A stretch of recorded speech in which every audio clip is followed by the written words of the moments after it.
قادیانی جج نے پوچھا نبوت کیا چیز ہے؟ مولانا شمس الحق افغانی فرمانے لگے، نبوت اعلیٰ منصب ہے، اللہ جل شانہ جسے چاہتے ہیں دے دیتے ہیں۔ قادیانی بولا، جب اتنا اچھا منصب ہے تو اسے عام کرنا چاہیے۔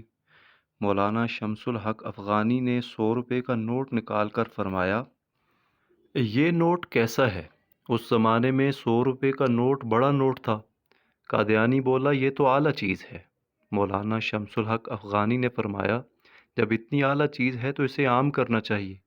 ایک مہر میں اپنی طرف سے بناؤں گا اور جعلی نوٹ تیار کر کے عام کرتا رہوں گا۔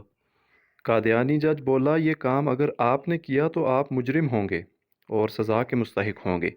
اس کام کی اتھارٹی صرف حکومت کے پاس ہے، کسی اور کے پاس نہیں۔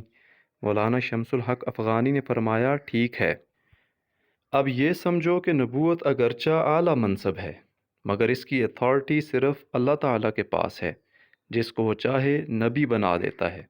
اب آپ لوگوں نے اپنا جعلی نبی بنایا ہے تو اس لیے آپ لوگ اللہ پاک کے نزدیک مجرم ہیں۔